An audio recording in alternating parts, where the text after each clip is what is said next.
So what about like, there's different kinds of obviously events that some of us have experienced and others haven't. Like you take PTSD from obviously being a veteran, from being a soldier, those kinds of things, to sexual abuse, rape, childhood trauma, right? Physical abuse, you name it. What are some of the different things that you see that affect people's lives who are, struggling with this? There might be some people watching right now that don't even know that some of the symptoms that they're experiencing are related to something like post-traumatic stress. Any thoughts? Yeah, that's a great question. What do I want to say? I want to say a number of things. First, people in general tend to minimize their traumas, in my experience. Okay, they compare themselves to people that had it worse. They think, well, a lot of people have had it much worse than I have.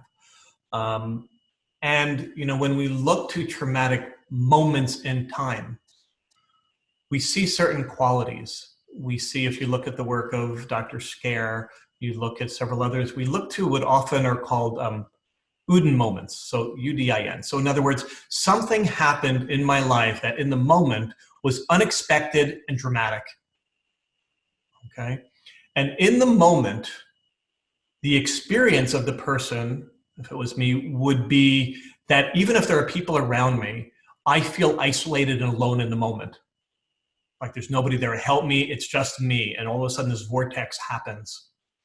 And in that moment, there's also an experience of a lack or no resources. And in other words, if we look through the series of what happens in one of those traumatic moments, my first experience to try to resolve it, to get safe, because what's happened is my whole brain body has now shifted to a whole different type of memory, a whole different type of experience. My amygdala is on high alert. All of a sudden, it's about survival, right?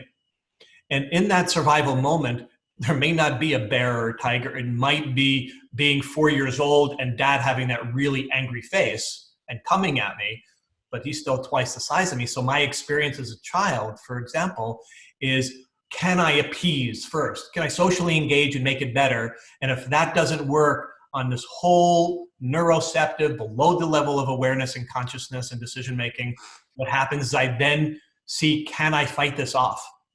And if I don't have the equipment to fight this off, can I get out of here and flee?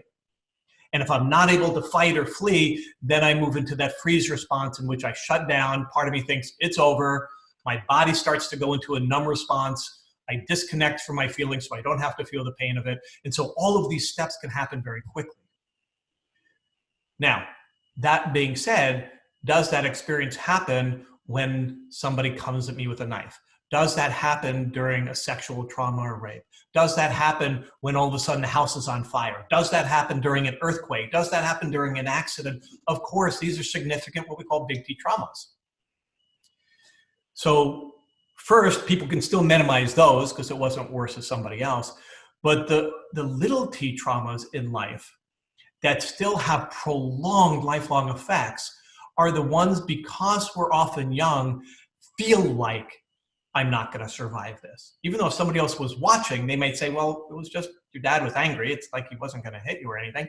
But my experience is I might not get through this. So my brain body wires in that moment of trauma, and the thoughts, decisions, and beliefs about the world not being safe, about me not having what it takes to survive, about me not being strong enough, and all the different thoughts and beliefs and schemas that get created in a traumatic moment can have lifelong ramifications about my ability to step out in life, about what I can ask for, what I think I can do, what I can try. So while the big T traumas are significant, what are kind of called little T traumas can have just as strong an impact and influence on one's life. So when we're using EFT, using it safely and gently, because that's key working with trauma, is always, Suzanne Fadgel is my partner in the Tapping Out of Trauma course. And I love what she says, when working with somebody and when working with trauma, you only want to go as slow as only want to go as slow as basically as you can feel safe. Or you only want to go as fast as the slowest part of you feels safe. That's actually the better way to put it. So safely and gentleness when revisiting and working with trauma in these traumatic moments is so important. Whether you're using EFT, matrix reimprinting, whatever somatic modality you're using, cognitive somatic modality, it's so important to do that. Yeah, so that's so key. And I so resonate with what you're saying about, right, the whatever little t traumas and things that have happened to us that have wired us in certain ways to, when we're adults, act in certain ways, feel certain things that just seem so unrealistic and yet so real at the same time. Absolutely, it's just amazing how our bodies store that and bring it into the future. So I'd love it. Let's talk a little bit about, I guess, I want to instill hope for people. I want people to know that, right, amidst having PTSD or any other kind of trauma, that there's help for them. There's modalities. We've talked about EFT. Is there anything else you can say around how EFT or other kinds of tapping modalities can help relieve them from, the pain they're experiencing? Yes, and I want to add one piece that I think will be helpful. So the interesting thing about trauma is what Bessel van der Kolk and Freud and others have referred to as the compulsion to repeat, or reenactment trauma.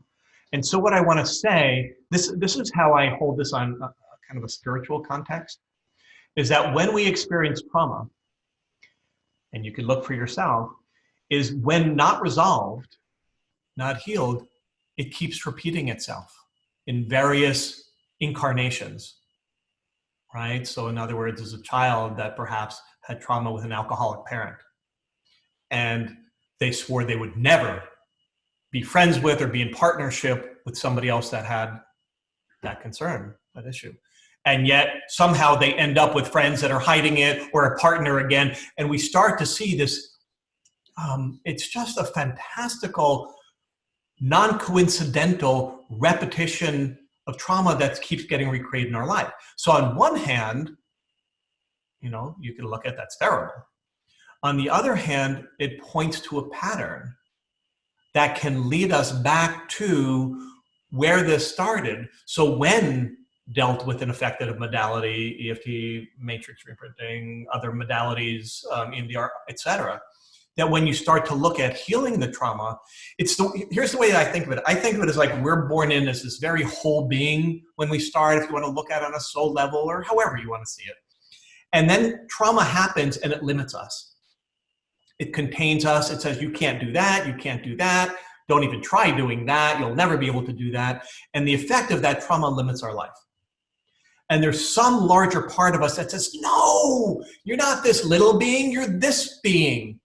And I'm going to keep giving you the opportunity to resolve and heal that so you can remember that. That's kind of the model that I hold it. And you look at it oh my God, not again. I can't believe this keeps happening to me. How can it keep happening to me? And so for me, when we can get to that place of being mindful or being aware or taking it as a challenge, it's okay, this keeps happening. I'm going to not keep looking this way and being just hit by it. I need to look at this and find out where this started and find whatever ways are going to work for me, whatever modalities to be able to heal this, so that my higher self doesn't have to keep repeating that situation and keep bringing that situation into my life, and it can move on. So given that, if we see recurring patterns, we can either look at it as incredibly disappointing, as incredibly, I